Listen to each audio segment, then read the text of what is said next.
Hello everyone, welcome to my channel.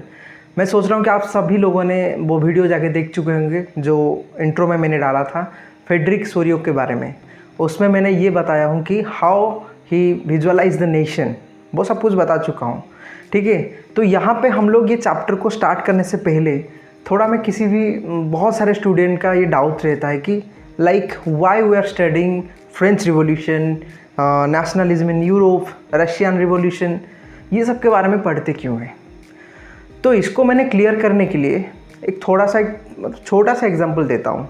ठीक है, तो ये एग्जांपल होता क्या है, देखिए थोड़ा सा याद करो हमारा इंडियन फ्रीडम स्ट्रगल के बारे में, जिसमें बहुत सारा फ्रीडम स्ट्रगलर थे और फ्रीडम फाइटर्स थे, और वो सब लोग दो डिफरेंट वे को चूज करते थे, आइदर नॉन वायलेंस और रेडिकल। ठीक है, नॉन वायलेंस जो पाथ था जो कि गांधी जी ने खुद बनाए थे, और रेडिकलिज्म जो कि influenced by European philosophers and Russian philosophers. अगर मैं भगत सिंह के बारे में बोलूँगा तो भगत सिंह भी एक टाइप का मार्क्सिस्ट थे, क्योंकि वो कार्ल मार्क्स को फॉलो करते थे। वो अनार्किस्ट थे और बेसिकली रेडिकलिज्म उनके पास था, सोच था, जो आइडियोलॉजी था उनके पास। ठीक है, और ये बात याद रख लो, वो डिफरेंट जो फिलोसोफर को फॉलो करते थे, European philosopher like Karl Marx, Russian philosophers like Vladimir Lenin, ये बहुत पढ़ते थे इनको, और इन्हीं का जो आइडियोलॉजी है उनके दिमाग में वही चीज़ सब वो डालते थे। और कैसे क्यों था, क्योंकि वो एक एंथुजियाज्म लाइक का, मतलब देश को आज़ादी देने के लिए बहुत ही सोचते थे। और तब तक मतलब यूरोप में आज़ादी मिल चुका है, बहुत नेशन बन चुका था, इंडिपेंडेंट नेशन, और उन्हीं को फॉलो करके वो ये सब करते थे। और एक एग्जांपल देता हूँ, छोटा सा एक इवेंट हुआ था जो कि असेंबली में वो एक बम फोड़ दिए थे। रीज़न ये था कि to make the diff here, क्योंकि उन्हीं का मांग नहीं रखा जाता था, उनको थोड़ा ये बताने के लिए कि हम लोग रिवोल्यूशन कर सकते हैं। और वहाँ पे किसी का नुकसान नहीं हुआ था, लेकिन ये जो आइडिया है वो बेसिकली वो फॉलो किए थे एक फ्रेंच अनार्किस्ट, वो भी उसी तरह फ्रेंच के असेंबली में इसी तरह ही बम ब्लास्ट किए थे, और उनका नाम था अगस्टे वैलेंट। तो सोच सकते हो how these chapters are important for us. तो हमको ये सब चैप्टर के बारे में जानना भी चाहिए। ठीक है, हम लोग 9th क्लास में फ्रेंच रिवॉल्यूशन को बहुत अच्छे तरह से पढ़े थे, और उसमें जो इवेंट्स हुआ था बेसिकली वो बहुत इम्पोर्टेंट है इस चैप्टर के लिए, क्योंकि थोड़ा बहुत ही लिंकेज रखता है। तो इसको मैं ये जो फ्लैशबैक्स है मैं थोड़ा सा आप लोगों को दिखा देता हूँ फ्यू सेकेंड्स के अंदर। This is the flashback.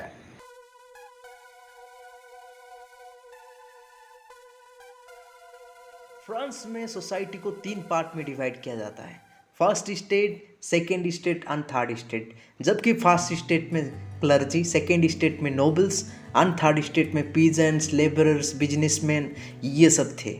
लेकिन यहाँ पे प्रॉब्लम ये हो गया था कि जो थर्ड स्टेट के लोग थे इनको ज़्यादा से ज़्यादा टैक्स देना पड़ता था, इनको ही ज़्यादा एक्सप्लॉइट किया गया था by king and by first and second state people who got birth privileges. इन लोगों को टैक्स देना पड़ता था, मतलब थर्ड स्टेट के लोगों को 3 टैक्स देना पड़ता था, पहले क्लर्जी को, देन नोबल्स को एंड देन किंग को और गवर्नमेंट को। तो यहाँ पे लोगों के बीच में जो 28 मिलियन पीपल हो चुके थे 1789 तक, फ्रॉम 1715, इन लोगों के बीच में खाने के लिए हाहाकार मच गया था। लोगों को खाने के लिए नहीं मिल रहा था, उधर खुद किंग ने मज़े कर रहे हैं।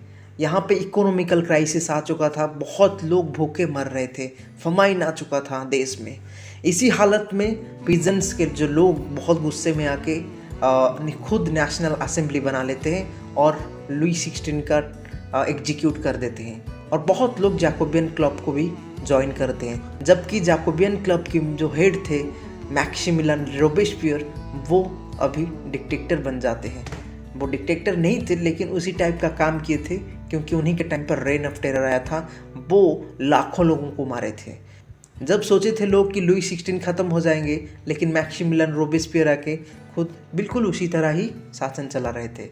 लेकिन उसके बाद फिर डायरेक्टर या 5 मेंबर्स बोर्ड बनाया जाता है after the death of Maximilien Robespierre, क्योंकि लोग सोचते हैं अगर ज़्यादा मेंबर रहेंगे तो डिसीजंस अच्छा होगा, क्योंकि एक ही मेंबर होते हैं तो डिक्टेटर वाला सिचुएशन फिर से क्रिएट हो जाता है। लेकिन 5 मेंबर डायरेक्टरी बोर्ड वो भी फेल हो गया, और उसके बाद एंट्री होता है थ्रू एम्बिशियस, जो एम्बिशियस थे वो चाणक्य थे, और उसी तरह वो बिठाए थे नेपोलियन बोनापार्टे को और फ्रांस का राजा बनाए थे। तो चलिए देखते हैं।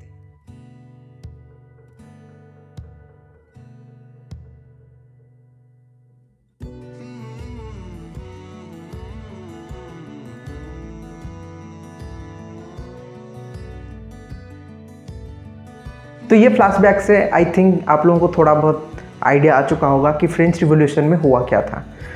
तो इसके बाद लोगों को एक नेशन बनाने में क्या क्या मतलब एलिमेंट्स चाहिए, क्या क्या चीज़ चाहिए, कैसे उनका सोच एक होगा, वो सब के ऊपर ध्यान देंगे। तो सबसे बड़ा इम्पोर्टेंट पॉइंट है जो एक कलेक्टिव आइडेंटिटी को इंट्रोड्यूस करना। लोगों के अंदर, हर किसी के दिमाग में ये सोच रहना चाहिए कि कैसे हम लोग एक टाइप का सोच रख सकते हैं। तो इसीलिए वो लोग क्या किए, डिफरेंट जो वेरियस मेजरमेंट्स था और जो वेरियस प्रैक्टिसेस था उनको एक करने के लिए कोशिश किया, और बहुत सारा मेजरमेंट एंड प्रैक्टिसेस को लॉन्च किए। क्योंकि प्रैक्टिसेस लाइक सोशल कल्चर्स अगर सेम होगा तो हम लोग भी एक तरह फील कर सकते हैं। और उसके बाद जो किया गया, ला पैट्री एंड ला सिटोयन, हर किसी को बोला गया कि ये हमारा फादरलैंड है, इनके रक्षा करना चाहिए, हम इनके लिए ही जीते हैं और ये सही है हमारे सबके। जैसे कि हम इंडिया को अपना मदरलैंड सोचते हैं और हम इनके सिटीजन हैं, हम हैं इंडियन, उसी तरह फ्रेंच लोगों के अंदर कलेक्टिव आइडेंटिटी लाने के लिए ये सब किया गया था। और नेक्स्ट पॉइंट में अगर बात करेंगे तो लोगों के अंदर पैट्रियटिज्म लाने के लिए तो क्या किया जाता है, एक ट्राई कलर का फ्रेंच फ्लैग को इंट्रोड्यूस किया जाता है। और इंट्रोड्यूस इसलिए किया जाता है कि सोच लो जब हम लोग तिरंगा के नीचे खड़े होते हैं हमारा कैसे फील आता है, हमको बहुत यूनिटी वाला फील आता है। जैसे कि इंडिया बोला जाता है कि यूनिटी इन डाइवर्सिटी, इतना बड़ा डाइवर्सिटी के अंदर हम लोग सब एक हो सकते हैं। उसी तरह फ्रेंच को एक टाइप का यूनिटी लाने के लिए या तो कलेक्टिव आइडेंटिटी क्रिएट करने के लिए जो पुराना वाला झंडा था या तो एम्पायर वाला फ्लैग उसको अबैंडन करके और new try colour French flag को इंट्रोड्यूस किया जाता है। उसके बाद जो सबसे बड़ा इम्पोर्टेंट पॉइंट है, इसको याद रखना है, यहाँ पे देश के अंदर बहुत सारा कस्टम ड्यूटीज़ लिया जाता था, उन सबको एबोलिश करना भी चाहिए। क्यों? ऐसे सोचो कि हम लोग दिल्ली से पुणे तक, बहुत दूर हो गया, चलो सोचो कि दिल्ली से लखनऊ तक कोई एक इंसान या तो कोई ट्रेडर कोई कमोडिटीज़ या गुड्स को लेके जाएगा और हर 5 किलोमीटर, हर 20 किलोमीटर के अंदर उसको कुछ परसेंटेज का टैक्स देना पड़ेगा। तो क्या वो उसी जगह से लेकर उस जगह में बेचने के लिए कोशिश करेगा? नहीं, क्योंकि उसका तो उतना लॉस हो जाएगा कि शायद वो सह नहीं सकता है। इसी तरह ये सब कस्टम ड्यूटीज़ को भी एबोलिश करना चाहिए, इसलिए वो उसको भी किए। Then another point, centralised administrative system, जो कि बहुत इंपॉर्टेंट है। देखो इंडिया में जो हमारा एडमिनिस्ट्रेटिव सिस्टम है वो डिसेंट्रलाइज किया गया है। रीज़न ये है कि बहुत सारा लोग रहते हैं, ह्यूज पॉपुलेशन है, मतलब हम लोग पढ़े हैं, ये पॉलिटी का एक चैप्टर है डिसेंट्रलाइजेशन। उसी तरह फ्रांस में मतलब किया जा सकता था, लेकिन वहाँ पे पॉपुलेशन उतना ज़्यादा नहीं है, ये एक अच्छा आइडिया नहीं रहेगा कि डिसेंट्रलाइजेशन करें। सेंट्रलाइजेशन मतलब जो पावर है और जो जितना भी डिसीजन लिया जाएगा, ऑर्डिनेंस क्रिएट किया जाएगा, कुछ ही लोगों के अंदर किया जाएगा और वो भी चुने गए रिप्रेजेंटेटिव के द्वारा। नेक्स्ट पॉइंट, डायलेक्ट्स के बारे में। लैंग्वेज बहुत इम्पोर्टेंट पार्ट, मतलब इम्पोर्टेंट रोल प्ले करता है यहाँ पे।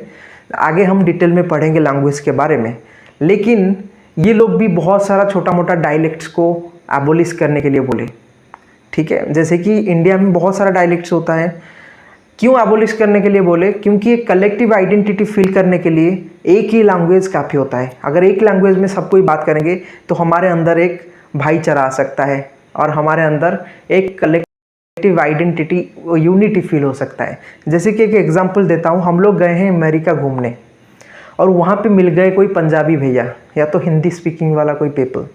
उनके साथ जब बात करते हैं तो हमको ऐसा लगता है कोई अपना है। हम बात, आप कहाँ से हैं? अच्छा इंडिया से, कहाँ से हैं? हाँ ठीक है, बहुत अच्छा फील करते हैं हम लोग। ये एक आइडेंटिटी इंडियन के जैसा हम लोग जो फील कर रहे हैं, उसी तरह कलेक्टिव आइडेंटिटी को लाने के लिए लैंग्वेज एक बहुत बड़ा इम्पोर्टेंट रोल प्ले करता है।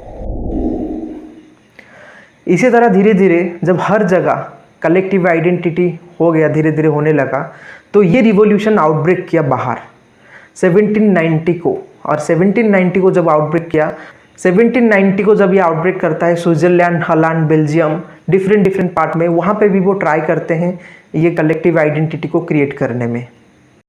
तो धीरे धीरे जब रिवॉल्यूशन आउटब्रेक किया, बहुत सारे स्टूडेंट्स, एजुकेटेड फैमिली सब जैकोबियन क्लब के अंदर जुड़ गए।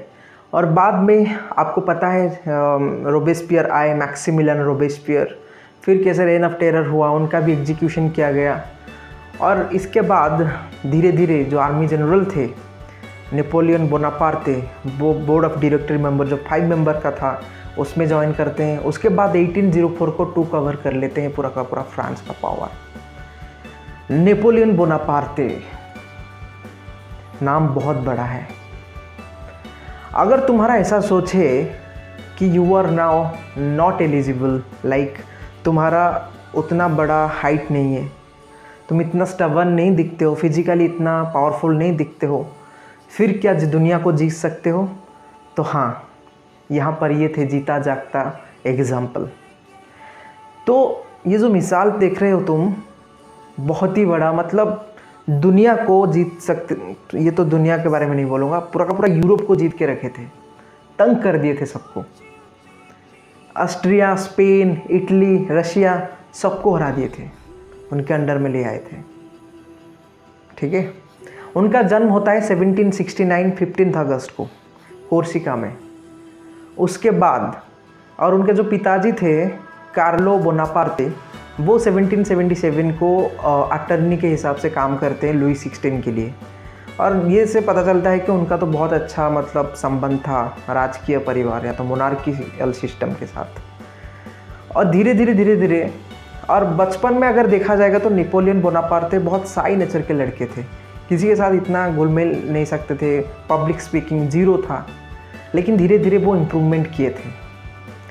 और उनका लव लाइफ के बारे में बोलूँगा तो पता है आपको, वो आगे जाके आर्मी जनरल बन जाते हैं। हाँ, यहाँ पे एक बात बोलूँगा, लव लाइफ के बारे में बोलता हूँ, डोंट वरी। बट लुई 16 का जब एग्जीक्यूशन किया गया था, वहाँ पे उनका हाथ पैर ये सब काट दिए थे। बहुत ही बड़ा इवेंट हुआ था वहाँ पे, लोगों ने जो उनको एग्जीक्यूट किए थे पब्लिकली, तो उसको वो खुद देखे थे अपने आँखों में, वो उसको सह नहीं पाए थे। मतलब अगर तुम आर्मी में हो और गवर्नमेंट के साथ कुछ होता है तो तुमको फील होगा वो, और वो भी गवर्नमेंट नहीं तो मोनार्कियल फॉर्म है, फिर भी वो फील कर सकते थे। लेकिन वहाँ पे उनका ये आइडिया आ चुका था कि कैसे लोगों के साथ बिहेव किया जाएगा, पीजेंट्स को कैसे बिहेव करना चाहिए। और इसी तरह वो आर्मी जनरल बन जाते हैं। लेकिन बाद में 1804 के बाद बहुत सारा फाइट वो करते हैं, डिफरेंट एरिया को कनकर करते हैं। इजिप्ट में उनका वार है, वार ऑफ पिरामिड, ठीक है। उसके बाद बहुत सारे एरिया कनकर करने के बाद जब वो लौटते हैं, एक टाइम में वो ऐसे बैठे हैं और जोसेफिन, जिसको वो बहुत ही प्यार किए थे, उनका तो वैसे भी देखा जाएगा तो बहुत सारे वाइफ्स हैं, लेकिन उन्हीं को ज़्यादा प्यार किए हैं। जब वो वैसे भी एम्परर बने थे, उनको ही रानी बनाए थे उनका। तो जब जोसेफिन को वो देखे पहली बार, तो उनका पहले से एक लड़का था, और वो लड़का आके उनको बोलता है कि आपका सोर्ड दिखाइए हमको, सोर्ड। और वो देख के रानी को प्यार हो जाता है, और वो जो आँखों में नेपोलियन बोनापार्टे की जो आग है, वो देख के प्यार हो गया उनको। जोसेफिन नाम याद रखना। उसके बाद वार ऑफ नाइल में जो वार हुआ, उसके बाद नेपोलियन थोड़ा हार गए थे, लेकिन हार के बाद वो कैसे अपना जज्बा को फिर लाए और फिर से बाउंस बैक किए, वो उनके पास वो कैपेबिलिटी था, ठीक है। क्योंकि वो इतने सारा वार जीतने का पीछे एक ही रीज़न है, उनका जो वार टेक्निक था। डिफरेंट तरीके का वार टेक्निक वो यूज़ करते थे। पहले बीच में अटैक करते थे, फिर दोनों साइड से। उनके पास वैसे भी बहुत एडवांस लाइक कैनन वगैरह वो उस टाइम पर था, ठीक है। और धीरे धीरे वो बहुत सारे एरिया जीतते हैं। लेकिन ये जीतने का जो जिज्ञासु है, ये जीतने का जो बोल सकते हो जज्बा है, वो उनको ही धीरे धीरे ग्रैब कर लेगा आगे।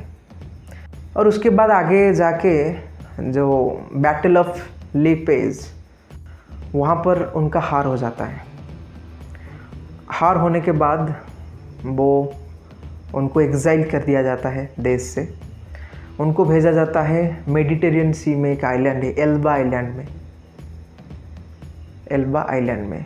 और नेपोलियन जी का एक बहुत ही बड़ा सपना था कि ब्रिटिशर को हराए, ऑटोमैन एम्पायर को कनकर करे। ब्रिटिशर को हराना तो उनका बहुत बड़ा सपना था। उस टाइम पर इंडिया में टिप्पू सुल्तान ब्रिटिशर को तंग करके रखे थे और उनको ये पता था, तो ये भी इंडिया आना चाहते थे इजिप्ट के थ्रू। इसलिए इजिप्ट पिरामिड वॉर वगैरह हुआ था, लेकिन नाइल वॉर में वो हार गए थे। ये नहीं हो पाया, उनका सपना पूरा नहीं हो पाया। अगर सपना पूरा होता तो शायद वो इंडिया आते और ब्रिटिशर को हरा देते, इंडिया शायद आज़ादी पा जाता। ये नहीं हुआ, लेकिन शायद। तो उसके बाद जब बैटल ऑफ लीपेज में वो हार जाते हैं और एल्बा में उनको भेज दिया जाता है, उसके बाद फिर यहाँ पे मोनार्की को रिस्टोर किया जाता है फ्रांस में। लुइस 18 आ जाते हैं। और 1815 को जब नेपोलियन को ये पता चलता है कि ये अभी जो एडमिनिस्ट्रेटिव फॉर्म है वो इतना लोगों के सपोर्ट में नहीं जाता है, उतना एफिशिएंट नहीं है, रैशनल नहीं है, तो वो धीरे धीरे क्या करते हैं, ट्राई करते हैं, अपन खुद को तैयार करते हैं फिर वापस आने के लिए, फिर से डिक्टेटरशिप लाने के लिए, फिर से फ्रांस को टूक ओवर करने के लिए। और वो वापस भी आते हैं। उस टाइम पर गेम चेंज हो गया। लुइस 18 बोलते हैं आर्मी और मिलिट्री को कि उनके ऊपर अटैक करो, उनको मार दो, लेकिन मिलिट्री खुद जाके उनके साथ मिल जाते हैं। लेकिन उनका जो एनिमी थे ब्रिटेन और रशिया, ऑस्ट्रिया, प्रूशिया, इटली, ये सब एक हो गए और इनके ऊपर अटैक कर दिए। तो यहाँ पे ब्रिटिश और इनका आर्मी सामना सामनी हो गया था। बहुत ज़ोर से मतलब वार हुआ था। ये ट्राई किए उनको हराने के लिए, नहीं, लेकिन नहीं हरा पाए, क्योंकि इनका जो टेक्निक था अभी मतलब उतना भी ट्रेंड नहीं था। क्योंकि इनका जो टेक्निक था उतना भी अभी स्किलफुल नहीं रहा, ये वो बैटल में हार गए। ये बोल सकते हो कि उनका सफ़र यहाँ पे एंड हो जाता है। 1815 वाटरलू, जो कि बेल्जियम के पास में है। उसके बाद उनका डेथ 1821 को हो जाता है।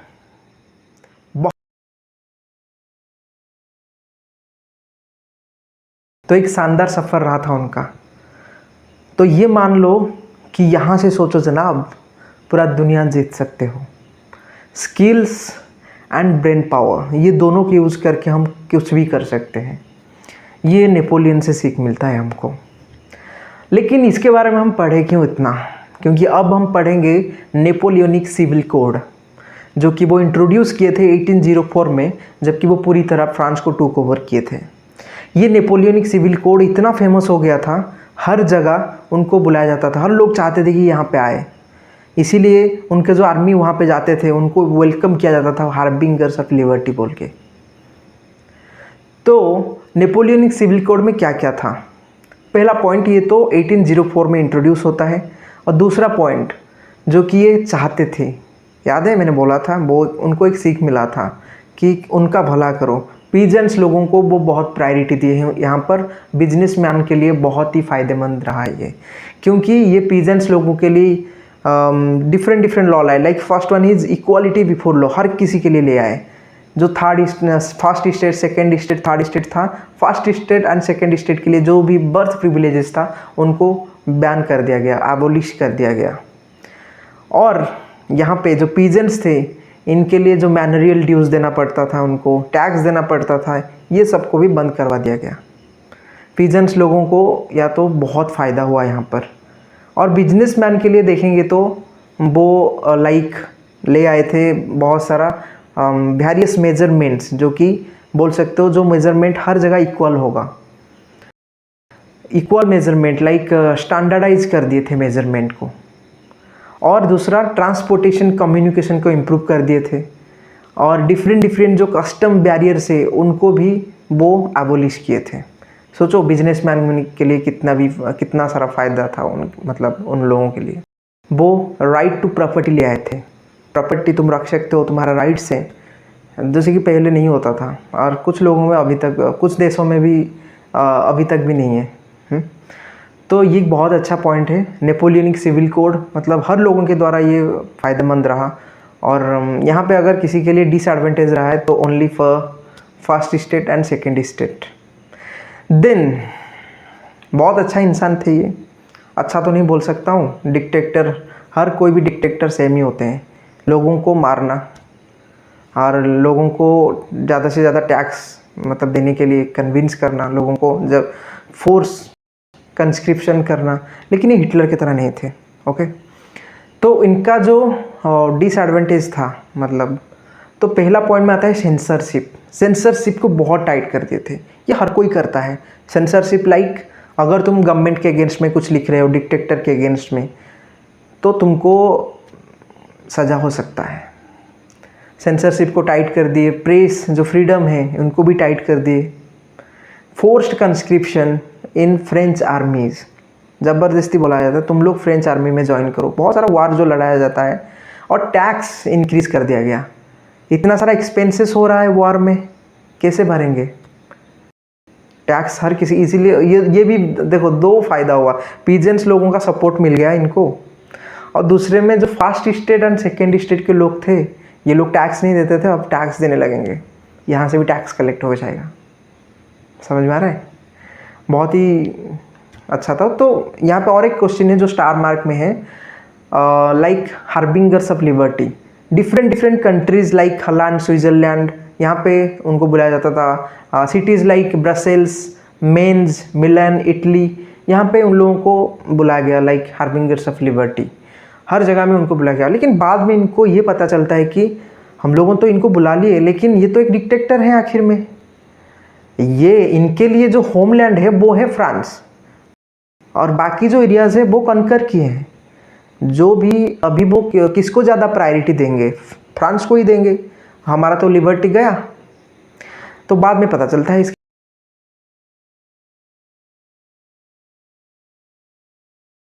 तो अभी चलिए थोड़ा देखते हैं इन मिड 18th सेंचुरी में यूरोप कैसे था।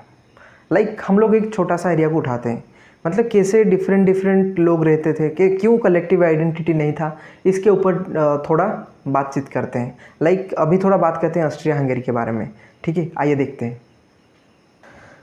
तो अगर देखेंगे यहाँ पर there were no nation states, तो पहले ऐसे कोई नेशन स्टेट्स नहीं था, क्योंकि हर जहाँ पे भी जाओगे तुम लोग डिफरेंट टाइप्स ऑफ लोग देखने। तो there were no nation states. सोचो कि अभी हम लोग दिल्ली में हैं, और दिल्ली में कौन राज कर रहा है? शाहजहां। अभी शाहजहां को हरा के और कोई रूलर आ जाएगा, तब हम लोग क्या करेंगे? अभी हम किसके बात सुनेंगे? जो और कोई नया रूलर आया, तो सुबह उठ के और कोई नया रूलर। तो ऐसे ही होता था, नेशन स्टेट नहीं था, हमारा एक फ्रीडम नहीं था। कलेक्टिव आइडेंटिटी कैसे हो सकता है बताइए? क्योंकि कॉमन कल्चर भी नहीं है, डिफरेंट लैंग्वेज के लोग। जो एम्पायर होता था, वो जहाँ पे वो जीतते थे उनका एम्पायर के अंदर में आ जाता था। तो डिफरेंट लैंग्वेज के लोग के भी होते थे, कल्चर के भी लोग होते थे, तो कलेक्टिव आइडेंटिटी फील नहीं आता था। तो एग्जाम्पल में हम देखेंगे हैब्सबर्ग एम्पायर, जो ऑस्ट्रिया हंगरी में उस टाइम पर था। यहाँ पर बेसिकली जो लोग रहते थे अल्पाइन रीजन्स का, जो अल्पाइन रीजन है, आल्प्स जो माउंटेन रेंज है, इसके अंदर में आता है the Tyrell, Austria and Sudetenland, Bohemia. तो यहाँ पे डिफरेंट कल्चर के लोग होते थे, लाइक जर्मन स्पीकिंग लोग होते थे, Italian speaking Lombardy and Venetia में। और ज़्यादातर half of the population like क्या बोलते थे? मैगियर एंड मेनी डिफरेंट डायलेक्ट्स, बहुत डिफरेंट डायलेक्ट्स भी बोला जाता था। और गैलिशिया में भी जो उनका जो अरिस्टोक्रेटिक लोग थे वो क्या बोलते थे? Polish language. तो इसी तरह होता था।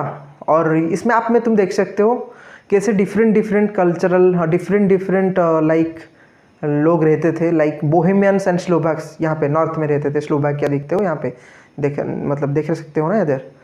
और स्लोवेन्स, ठीक है, और यहाँ पे हैं, देख सकते हो Slovenia. Croats to the south, जो क्रोएशिया दिखाई दे रहा है ये साउथ में है, ठीक है, और ये वाला पार्ट में। और रोमन्स ट्रांसिल्वानिया, ये रोमानिया के अंदर में आता है। तो इसी तरह बोल सकते हो 18th सेंचुरी में एक ही एम्पायर के अंडर या एक ही जो हाब्सबर्ग एम्पायर था जिसके बारे में बात कर रहे थे, कैसे different different region, different different language, different different culture के लोग रहते थे, तो इसीलिए इनके अंदर कलेक्टिव आइडेंटिटी उतना नहीं हो पाता था। तो आइए चले बात करते हैं aristocracy and new middle class के बारे में।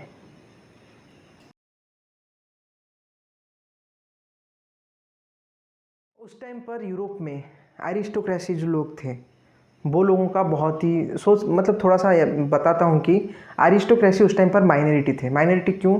लाइक 80% पीपल पीजेंट्स थे या छोटे छोटे फार्मर्स थे, बिजनेसमैन थे छोटे छोटे, और अरिस्टोक्रेटिक फैमिली जो थे वो बहुत कम थे। जैसे कि आजकल की दुनिया में सोच लो, पैसा किसके पास होता है? बहुत कम लोगों के पास बहुत ज़्यादा पैसा होता है, ठीक है। उसी तरह बिल्कुल अरिस्टोक्रेटिक का जो नंबर है बहुत कम था, तो उनका उस टाइम पर एक टाइप का ऐसे चलता था कि सोचो कि फ्रांस में क्या अरिस्टोक्रेटिक फैमिली है, उनका जर्मनी में जो है, उस टाइम पर तो जर्मनी नहीं था, लाइक रशिया में जो अरिस्टोक्रेटिक फैमिली है वहाँ पर उनका भी रिलेशन हो सकता है। लाइक वो मतलब what kind of relation, like उनका कुछ मैरिज टाइज कर लेते हैं, जब भी कोई मीटअप होता है उनका तो वहाँ पे सब आते हैं। और उस टाइम पर एक मतलब खासी तौर में बातचीत होता था। जितना भी अरिस्टोक्रेटिक लोग थे फ्रेंच लैंग्वेज में बात करते थे।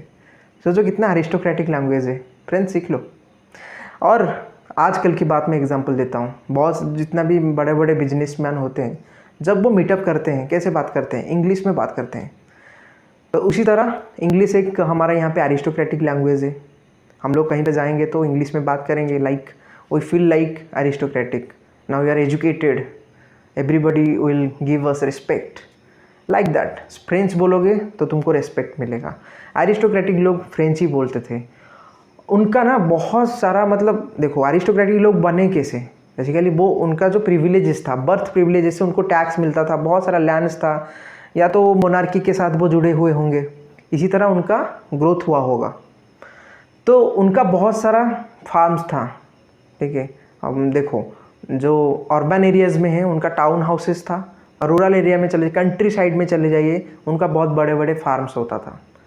और यहाँ पे एक चीज़ ध्यान रखिए, वेस्ट पार्ट में जो अरिस्टोक्रेटिक लोग मतलब जो थे बेसिकली उनका बल्क ऑफ लैंड था, बहुत ज़्यादा लैंड था जिसको फार्म करते थे टेनेंट्स ने या तो स्मॉल स्मॉल ओनर्स ने।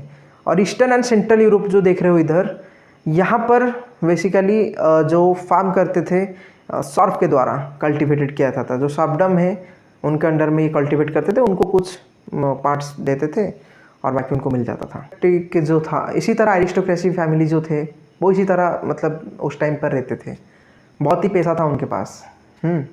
और धीरे धीरे ये जो मिडिल क्लास फैमिली है, ये लोग बेसिकली क्या है, पीजेंट्स थे, कोई बिजनेसमैन था, इन लोगों का भी राइज होने लगा।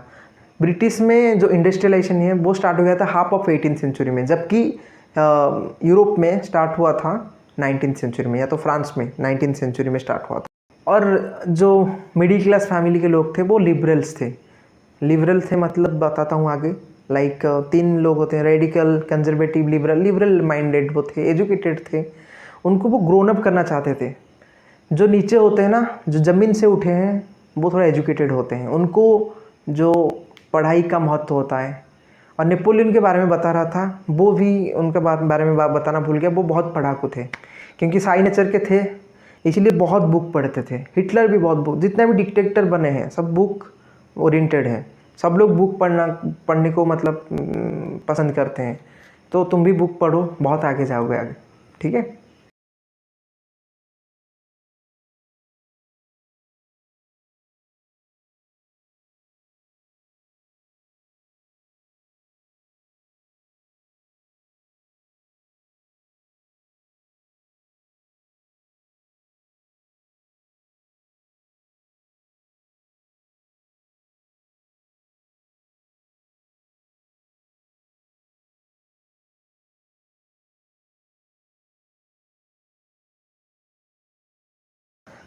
तो अभी अभी मैं बोल रहा था कि 3 टाइप का लोग देखने को सोसाइटी में मिलेंगे, जो आइडियोलॉजी उनका होता है, रेडिकल, कंजर्वेटिव या तो लिबरल।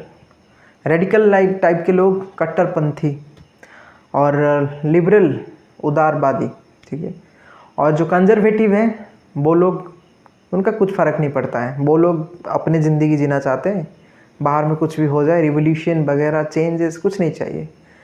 तो यहाँ पे हम लोग देखेंगे यूरोप में अभी रेडिकल तो हो चुका है, बहुत मारपीट हो गया। अभी दो सोसाइटी का राइज होगा, एक तो कंजर्वेटिव का पहले राइज होगा 1815 में। तो कंजर्वेटिव का मानना ये है कि कैसे वो मोनार्की को वापस लाए, क्योंकि मोनार्की यहाँ पे ख़त्म हो गया था, डिक्टेटरशिप आ चुका था, इन लोगों को मोनार्की चाहिए। लिबरल लोग जो थे वो लोगों को ये सब पसंद नहीं है, एजुकेटेड थे, उनको मोनार्की नहीं चाहिए, उनको नेशन चाहिए, फ्रीडम नेशन। लिबरल का मतलब लिबर्टी, फ्री। उनको तीन, यहाँ पे तुम देखो इस पिक्चर में, social liberalism, political liberalism, economical liberalism चाहिए।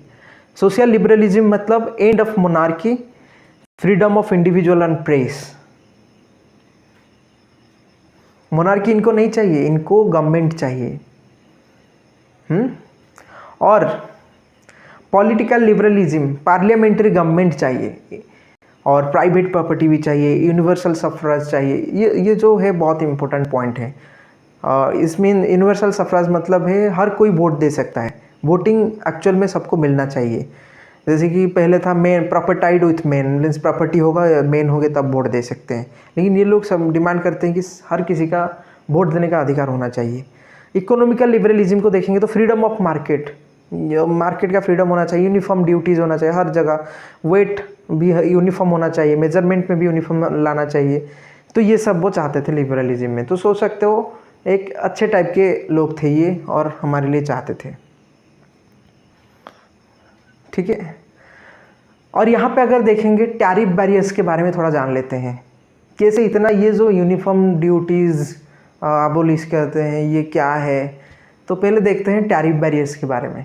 नेपोलियन ने जो कंकर किए थे 39 स्टेट, वहाँ पे जो फेडरेशन था 39 स्टेट्स का, वहाँ पे अगर उस जगह में बात करूँगा कि 1833 में एक ट्रेडर कोई भी गुड्स या कमोडिटीज़ लेके जा रहा है, हैम्बर्ग टू न्यूरेमबर्ग को जा रहा है, और जब वो जाएगा तो 11 बैरियर्स देके जाएगा, हर जगह 5% टैक्स दे सकते हो। क्या फ़ायदा होगा? 5% टैक्स देते देते देते देते जाएगा, कुछ नहीं बचेगा। और डिफरेंट करेंसी भी हर जगह है, वो यहाँ पे कुछ करेंसी है और कुछ थोड़ा देर आगे जाओ और एक करेंसी है, इसी तरह होता है। तो ये एक टाइप का बहुत इम्पोर्टेंट पॉइंट था कि कैसे ये सब को जो बैरियर्स हैं, टैरिफ बैरियर्स को हटाया जाए। जैसे कि उस टाइम पर एक मेजरमेंट था जो लेंथ का मेजरमेंट है, क्लॉथ मापने के लिए यूज़ करते थे क्लॉथ। तो एल्ले के बात अगर मैं करूँगा तो देखिए एल्ले के बारे में, एल्ले फ्रैंकफर्ट में था 54 सेंटीमीटर, मेंस में था 55.1 सेंटीमीटर, न्यूरेमबर्ग में था 65.6 सेंटीमीटर, फ्राइबर्ग में 53.5 सेंटीमीटर। हर जगह डिफरेंट मेजरमेंट। तो कोई इंसान अगर ख़रीदना चाहेगा 1 एल्ले, तो मैं सोच रहा हूँ कि उसको ख़रीदना चाहिए न्यूरेमबर्ग से और बेचना चाहिए कहाँ पर, 53.5 सेंटीमीटर फ्राइबर्ग। अच्छा खासा फ़ायदा मिलेगा अगर मैं जो करेंसी या तो वैल्यू सेम होगा तो, ठीक है।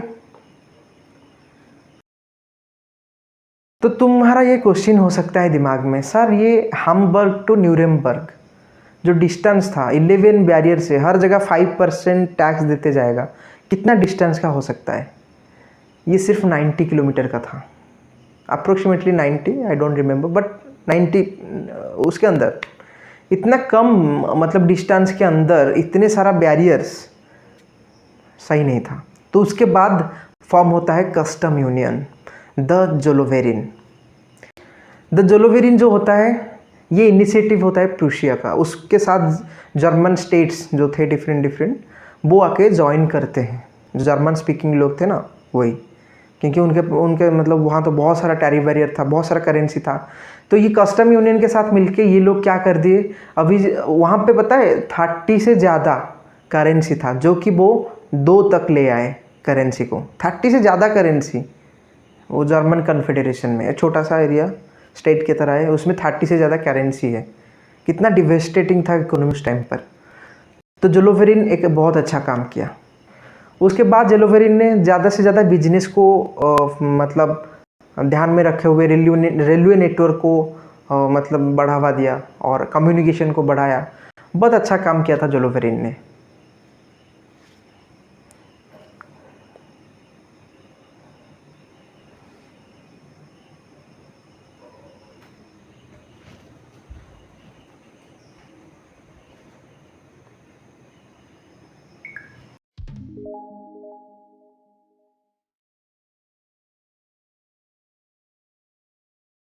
ट्रीटी ऑफ वियना 1815 को हुआ था। ये बहुत ही इंपॉर्टेंट है। ये ट्रीटी हुआ क्यों? नेपोलियन बोनापार्ट ने इतना बड़ा एरिया कनकर करके रखे थे, तो ये बड़ा बड़ा एरिया को उनका तो हार हो गया। इसके बाद किया जाएगा? इसके लिए डिफरेंट रिप्रेजेंटेटिव्स आते हैं। कहाँ से आते हैं? ऑस्ट्रिया से आते हैं, रूसिया से आते हैं, प्रूसिया से आते हैं, आज ब्रिटेन से आते हैं। ये लोग अभी बैठ के बात कर रहे हैं। और ये जो कांग्रेस का जो अभी जो ये कांग्रेस बैठा है, इसको होस्ट किए थे कौन? ड्यूक मीटरनिच, जो कि ऑस्ट्रिया का चांसलर थे, इसको होस्ट कर रहे हैं। ड्यूक मीटरनिच के बारे में आगे बहुत पढ़ेंगे, ठीक है। और यहाँ पे ये लोग ये डिसाइड करते हैं कि कैसे जो जीता कनकर किया गया एरिया को सबके बीच में बांट दिया जाएगा। लेकिन फ्रांस जो कि हमेशा से एक टाइप का फिर से उभर जाता है, बार बार बहुत पावरफुल बन जाता है, तो उसको कैसे रोका जाएगा? शायद और कोई डिक्टेटर ना आ जाए, इसके लिए उनके चारों तरफ बफर स्टेट्स बनाने लगते हैं वो लोग। बफर स्टेट क्या होता है, मैं एक एग्जांपल देके समझाता हूँ।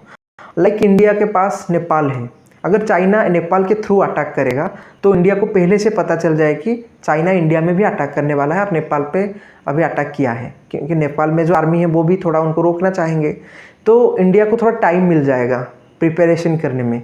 तो ये होता है बफर स्टेट। फ्रांस का अराउंड में बफर स्टेट इसलिए किया गया, कभी फ्रांस अटैक करना चाहेगा तो दूसरे जो छोटा छोटा स्टेट्स थे, ठीक है, ये लोग ट्राई करेंगे उनको रोकने के लिए। उसी टाइम में दूसरे स्टेट को या कंट्रीज को पता चल जाएगा, इसीलिए बफर स्टेट बना दिया गया। और देन उनका जो मेन एम था फिर से मोनार्की को रिस्टोर करना, बॉर्बन फैमिली को फिर से रिस्टोर किया गया फ्रांस में, और ऑनडू किया गया, मतलब सब बंद कर दिया गया जितना भी नेपोलियन के द्वारा चेंजेस किया गया था। एडमिनिस्ट्रेटिव रिफॉर्म और डिफरेंट चेंजेस जो किया गया था, लेकिन कुछ रखे थे, फिर भी ज़्यादातर ही ऑनडू किया गया था।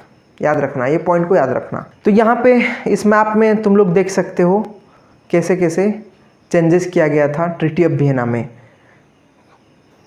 जो किंगडम ऑफ नेदरलैंड था वो उसको क्या दिया गया ना, बेल्जियम दिया गया, ठीक है। बेल्जियम, यहाँ पे जो पार्ट तुम देख रहे हो ये किंगडम ऑफ नेदरलैंड ले गया। जिनोआ जो है इसको पाइडमेंट ले गया जो साउथ में थे। और यहाँ पे तुम देख सकते हो वह प्रूसिया को क्या मिला, उसका जो वेस्टर्न फ्रंटियर्स में जितना सारा छोटा छोटा एरिया था उसको मिल गया। ऑस्ट्रिया को मिला नॉर्दर्न इटाली।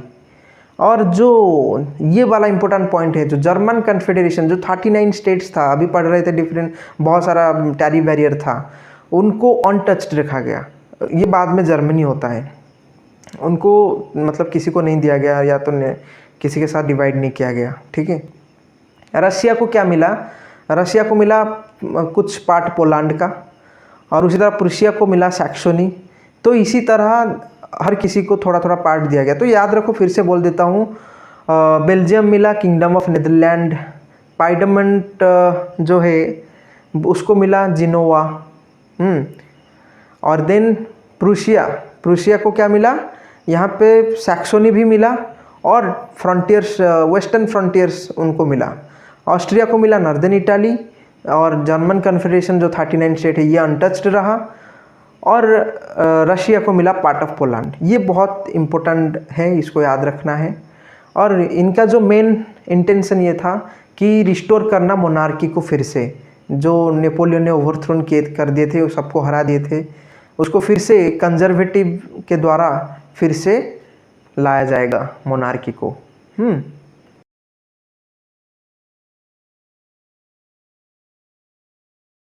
जिउसेppe मैज़िनी का जन्म 1807 को होता है जिनोआ में, और वो एक कार्बोनरी ग्रुप जो था उनका मेंबर बन चुके थे वो, क्योंकि सोसाइटी को जो है लिबरल सोसाइटी का पता है आप लोगों को, सब अंडरग्राउंड हो गए थे।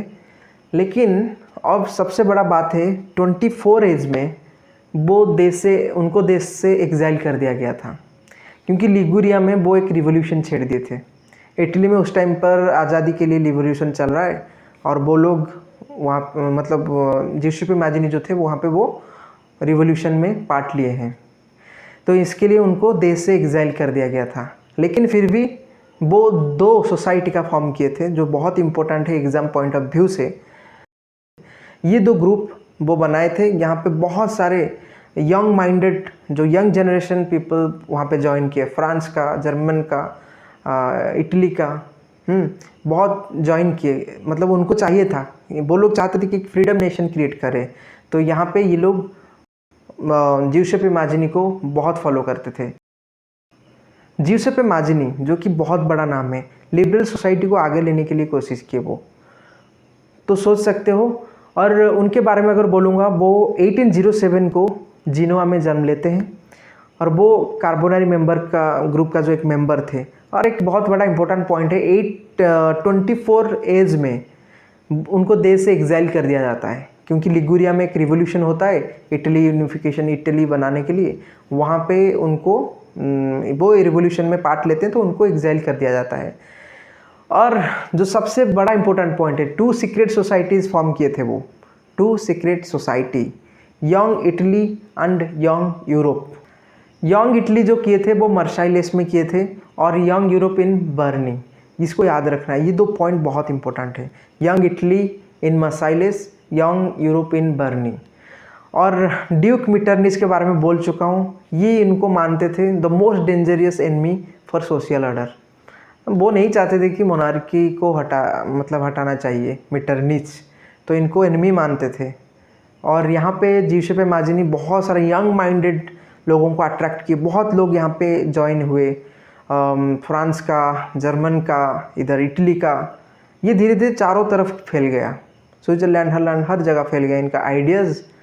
और धीरे धीरे लिबरलिज्म का जो आइडिया है वो चारों तरफ आउटब्रेक होने लगा।